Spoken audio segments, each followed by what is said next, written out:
أعوذ بالله من الشيطان الرجيم. پناہ مانگتا ہوں میں اللہ کی شیطان مردود سے۔ بسم الله الرحمن الرحيم. شروع اللہ کا نام لے کر جو بڑا مہربان نہایت رحم والا ہے۔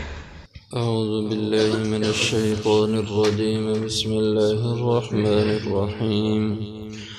فلما دخلوا عليه قالوا يا أيها العزيز مسنا وأهلنا الضر وجئنا ببضاعة مزجاة فأوف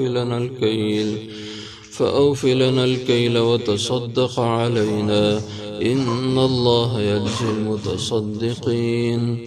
قال هل علمتم ما فعلتم بيوسف وأخيه إذ أنتم جاهلون قالوا أئنك لأنت يوسف قال أنا يوسف وهذا أخي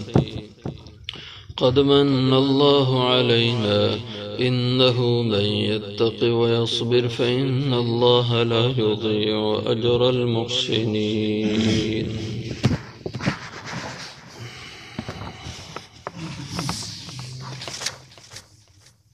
فلما دخلوا عليه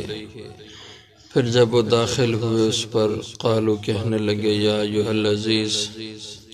اے عزیز مسنا و اہلنا ہمیں پہنچی ہے اور ہمارے گھر والوں کو الضر تکلیف تنگی وجینا ببضاعۃ مزجاۃ اور ہم لائے ہیں ردی نقدی فاوف لنا الکیل پس پورا کر کے دے ہمیں ماب غلہ وتصدق علینا اور ہم پر صدقہ کر ان اللہ یجزی المتصدقین بے شک اللہ تعالی جزا دیتے ہیں صدقہ کرنے والوں کو قال هل علمتم آپ نے کہا کیا تم جانتے ہو ما فعلتم بیوسف تم نے کیا کیا یوسف کے ساتھ واخیہ اور اس کے بھائی کے ساتھ اذ انتم جاہلون جبکہ تم بے خبر تھے انجان تھے قالو کہنے لگے اِنَّكَ لَأَنْتَ یوسف کیا بے شک تو یوسف ہے قال انا یوسف فرمایا ہاں میں یوسف ہوں وہذا اخی اور یہ میرا بھائی ہے قد من اللہ علینا تحقیق احسان کیا اللہ نے ہم پر انہ من یتقی بے شک جو آدمی بچتا رہتا ہے ویصبر اور صبر کرتا ہے فإن اللہ لا یضیع اجر المحسنین تو بس بے شک اللہ تعالیٰ نہیں ہی ضائع کرتے اجر نیکی کرنے والوں کا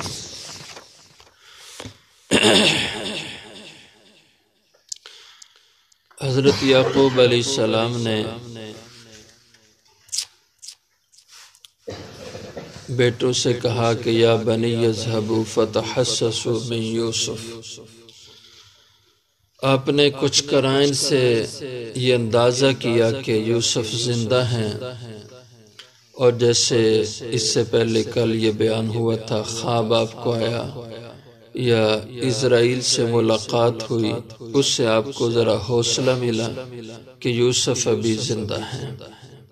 اس لیے کہا کہ جاؤ جا کے تلاش کرو بنیامین کے لینے کا بھی کوئی راستہ بناؤ اور بعض روایتوں میں آتا ہے کہ آپ نے ایک خط بھی لکھا تھا حضرت یوسف علیہ السلام کے نام پر عزیز مصر کے نام پہ تو دوبارہ تیسری دفعہ حضرت یعقوب علیہ السلام نے ان بیٹوں کو بھیجا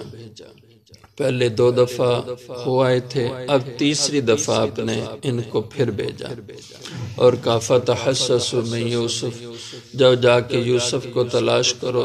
اور ساتھ میں یہ بھی کہا کہ کوئی صورت بنانا کوئی مزید سامان غلہ اناج لے آنا اور اس کے لیے کوئی زیادہ قیمت گھر میں ان کے پاس نہیں تھی تو کچھ تھوڑی سی قیمت تھی یا کوئی سامان تھا، جیسے جانوروں کی بھیڑ وغیرہ کی اون ہوتی ہے، اس طرح کی کوئی چیز تھی جو قیمت نہیں بنتی تھی اچھے طریقے سے، وہ ساتھ لے آئے۔ فلما دخلوا علیہ، پھر جب داخل ہوئے یوسف علیہ السلام پر، عزیز مصر پر، قالوا یا ایھا العزیز، تو کہنے لگے اے عزیز، مسنا و اہلنا الضر، ہمیں اور ہمارے گھر والوں کو بڑی تکلیف پہنچی ہے، یعنی ہم شدید مشکلات کا شکار ہیں، قحط سخت ہے، اہل و عیال زیادہ ہیں، اور اناج اور کھانے پینے کی شدید قلت ہے، یہ الضر تکلیف، شدت قحط۔ وجینا ببضاعۃ مزجاۃ، تو مقصد تو تھا کہ بنیامین کو کسی طریقے سے بادشاہ سے لینا، اور ساتھ میں یہ بھی کہا کہ چلو کچھ سامان بھی لے لیں، تو اس کے لیے وہ ادھر ادھر گھومتے پھرتے آخر سیدھے عزیز مصر کے پاس پہنچے اور کہا وجینا ببضاعۃ مزجاۃ، اور ہم لائے ہیں ببضاعۃ مزجاۃ، بذات کا معنی پہلے بتلایا تھا کہ جمع پونجی کو کہا جاتا ہے، اور مزجات کا معنی ہوتا ہے ردی، نکمی، کھوٹی قیمت، یہ مزجات ہوتا ہے۔ اور اصل اس کے لغوی معنی تو ہوتے ہیں کسی چیز کو دھکا دینا یا کسی چیز کو ہانکنا، جیسے قرآن پاک میں اللہ یسجی صحابہ، اللہ تعالیٰ بادلوں کو ہانکتے ہیں، یسجی کا لفظ ہے، تو ہانکنا یا دھکا دینا، تو جو کھوٹے سکے ہوتے ہیں یا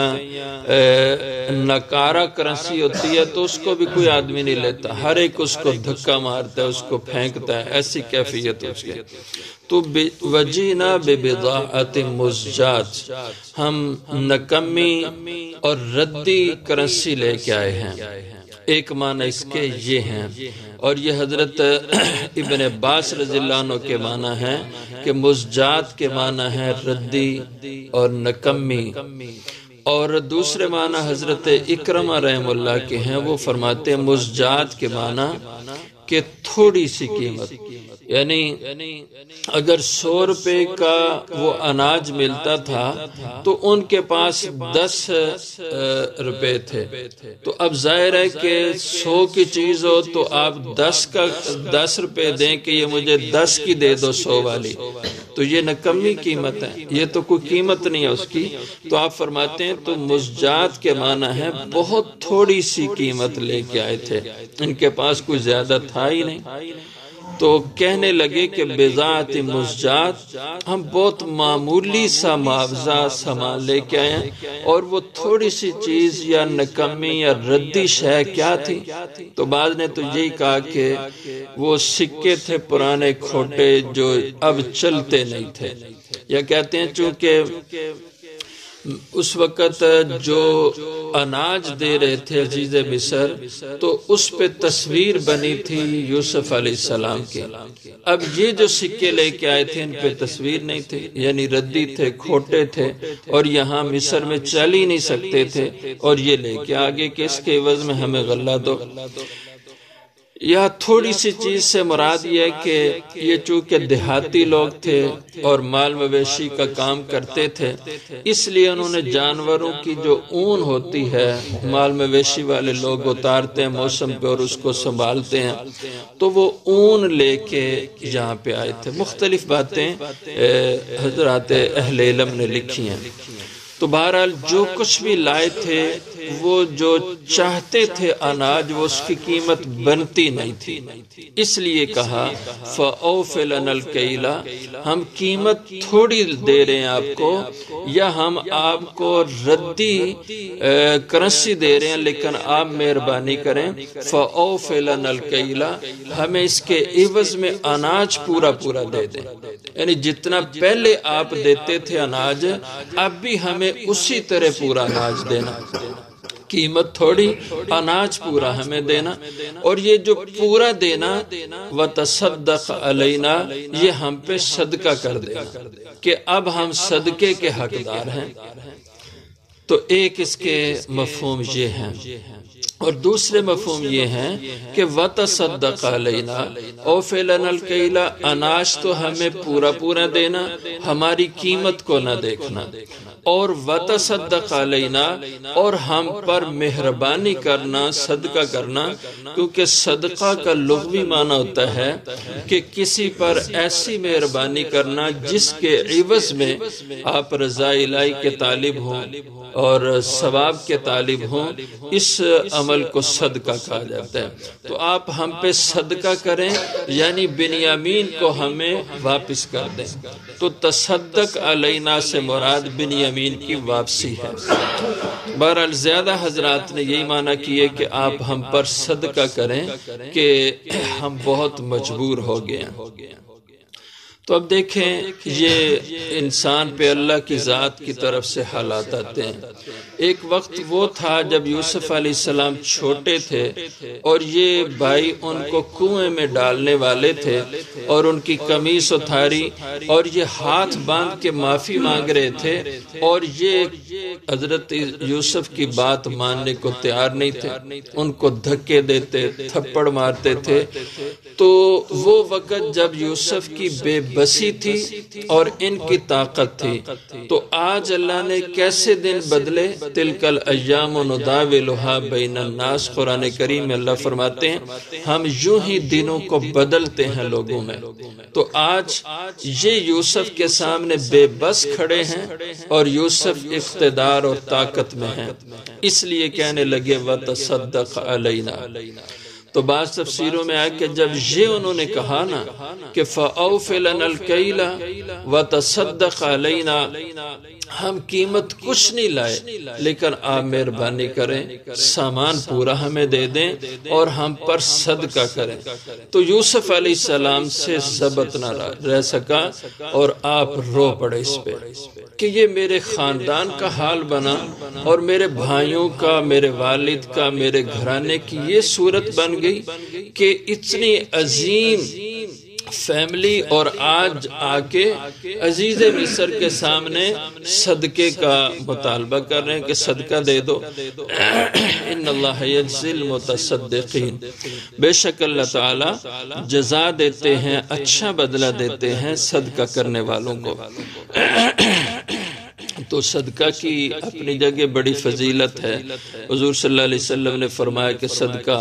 ہر قسم کی بیماری، مصیبت کو ٹالتا ہے، یہاں تک کہ میتۃ السوء کے الفاظ ہیں، بری موت انسان سے دور کرتا ہے صدقہ، اچھی موت آتی ہے صدقہ کرنے والے کو۔ اور فرمایا کہ موت کے سوا ہر بیماری کا علاج اللہ نے صدقہ میں رکھا ہے، اور اللہ کی ناراضگی اور غصہ دفع ہوتا ہے صدقہ کرنے سے۔ اس لیے بڑا عمل ہے، انسان کو موقع بموقع صدقہ کرتے رہنا چاہیے، اور خالصتاً رضا الہی کے جذبے سے، کیونکہ صدقے کے مفہوم یہ ہیں کہ ایسی مہربانی کرنا کہ جس کا مقصد ثواب کا حصول ہو، اللہ کی رضا کا حصول ہو۔ اگر کوئی شخص بہت سا مال خرچ کر رہا ہے لیکن مقصود رضا الہی نہیں، تو ظاہر ہے کہ اس کا وہ عمل صدقہ نہیں بن سکتا۔ اس لیے ایسے عمل کریں کہ جو صدقہ کی صورت والا عمل ہو۔ تو اب اللہ تعالیٰ نے اپنی مشیت سے یہ چاہا کہ اللہ تعالیٰ اب غیب سے پردہ اٹھا دے، اب حالات کو اللہ تعالیٰ کھول دے، تو اس کے لیے یہ صورتحال بنائی۔ وہ ایک مسکین بن کے حضرت یوسف کے سامنے آئے، اور آپ کا دل بھی پسیج گیا ان کی یہ کیفیت دے کر۔ اور یہ جو دوسری بات میں نے کہی کہ حضرت یعقوب علیہ السلام نے خط لکھ کے بھیجا تھا اب تیسری بار، اور اس میں یہ لکھا کہ یہ خط یعقوب ابن اسحاق ابن ابراہیم کی طرف سے ہے عزیز مصر کے لیے، اور کہا کہ اے عزیز مصر، آپ کو معلوم ہونا چاہیے کہ میرے دادا ابراہیم وہ بھی سخت ابتلاؤں آزمائشوں میں مبتلا کیے گئے تھے، ان کو آگ میں ڈالا گیا، اللہ نے ان کے لیے آگ کو گلزار کر دیا، اور مجھے بھی اللہ نے شدید آزمائش میں ڈالا۔ میرا ایک بیٹا تھا، اس کو بھائی لے گئے، اس کو بھیڑیا کھا گیا، اور پھر دوسرا بیٹا اس کا بھائی ماں جایا بنیامین تھا، میں اس کو دیکھ کر تسلی کر لیا کرتا تھا، لیکن آپ نے وہ میرا بیٹا بھی چھین لیا ہے، اس لیے اب میں آپ سے کہتا ہوں کہ میرا وہ بیٹا واپس کر دو، اور اگر تم میری اس درخواست پہ بھی میرا بیٹا واپس نہیں کرو گے تو پھر میں ایسی بد دعا تم پہ کروں گا کہ تمہاری 7 نسلوں تک وہ بد دعا جائے گی۔ یہ ایک روایت ہے۔ تو یہ خط دیکھ کر کے حضرت یوسف سے ضبط نہ رہ سکا، اور پھر آپ نے اس سارے جو ہے نا وہ غیبی نظام کو کھول دیا۔ اصل تو یہ تھا اللہ کی مشیت تھی، اتنی ہی مدت تک حضرت یعقوب کا امتحان مقصود تھا۔ اب امتحان کا دور ختم ہوا، اور یہ کم و بیش 40 سال کا دور تھا۔ 40 سال کے بعد اللہ نے اس سے پردہ اٹھایا۔ اب جو یہ حال دیکھا حضرت یوسف نے بھائیوں کا کہ وہ کہہ رہے ہیں کہ تصدق علینا، تو اب آپ نے کہا قال هل علمتم ما فعلتم بیوسف، اب اتنے مظلوم بن رہے ہو تو کیا تم جانتے ہو ما فعلتم بیوسف واخی، کیا کیا تھا تم نے یوسف اور اس کے ماں جائے بھائی بنیامین کے ساتھ، کہ ان کے ساتھ تمہارا سلوک کیا ہوتا تھا۔ اذ انتم جاہلون، جب تم انجان اور بے خبر تھے۔ جاہل تو نہیں تھے، یہ اچھے پڑھے لکھے مذہبی گھرانے کے لوگ تھے، پیغمبر کی اولاد تھی، تو مراد اس سے کہ تم تو یوسف کو کنویں میں پھینک آئے تھے، اس کو اپنی طرف سے مار آئے تھے، لیکن تم یوسف کے انجام سے بے خبر تھے کہ وہ کہاں تک پہنچنے والا ہے، اور وہ آج تمہارے سامنے کھڑا ہے۔ تو جاہل ہونے سے مراد کہ یوسف کے ساتھ اور بنیامین کے ساتھ جو تم کچھ رویے رکھتے رہے، اس کے انجام سے تم انجان تھے، بے خبر تھے۔ قالوا اِنَّكَ لَأَنْتَ یوسف، تو بعض روایتوں میں یوں آتا ہے کہ حضرت یوسف علیہ السلام نے پھر اپنے سر سے تاج شاہی کو اتارا۔ تو یہ ایک ان کے خاندان میں آ رہی تھی کہ سر میں یہاں پہ یہ جیسے چوئی ہوتی ہے نا، ہم اس کو بولتے ہیں، یہ جو ہے نا کشمش کے دانے کی طرح ایک ابھرا ہوا تھا گوشت کا حصہ،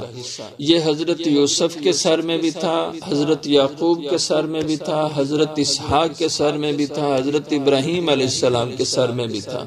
تو جیسے تاج شاہی اتارا تو وہ صاف نظر آنے لگا سر میں، اور چونکہ اندر سے تو یہ بھی بھائی بھی محسوس کرتے تھے یہ کون آدمی ہے جو ہمارے ساتھ بڑا امتیازی سلوک کرتا ہے، اور ادھر سے یعقوب علیہ السلام کے دل میں بھی یہی تھے کہ یہ جو عزیز مصر ہے یہ کہیں یوسف ہی نہ ہو، جو اس کے انداز ہیں ان برادران کے ساتھ رویوں کے، اور یہ برادران بھی اندر اندر سے، یہ عام طور پہ ہمارے ہاں بھی ہوتا ہے، کبھی کسی آدمی کو عرصے کے بعد دیکھیں تو شکل سے تو لگ رہا ہوتا ہے کہ یار یہ کچھ جانا پہچانا آدمی ہے، لیکن آدمی کچھ حجابات، کچھ ایسی جھجک ہوتی ہے، آدمی پوچھتا نہیں ہے کہ یار تم وہی تو نہیں ہو۔ تو یہ کیفیت ان پہ طاری تھی بھائیوں پہ، وہ ان کو محسوس کسی موقع پہ ہوتا تھا کہ یہ کہیں یوسف ہی نہ ہو، لیکن اللہ تعالیٰ چونکہ چاہتے نہیں تھے ابھی یہ سارا راز کھلے، اب ان بھائیوں پہ بھی بات کھل گئی۔ قالو، کہنے لگے اِنَّكَ لَأَنْتَ یوسف، ہاں کیا تو یوسف ہی ہے؟ قال انا یوسف، فرما ہاں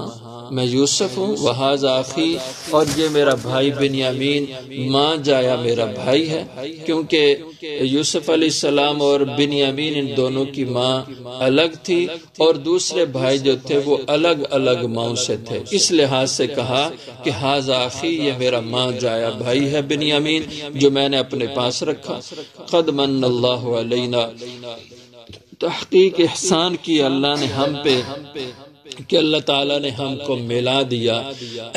انہو من یتقی ویصبر، بے شک اصول اور ضابطہ یہ ہے کہ جو شخص بھی اللہ سے ڈرتا رہتا ہے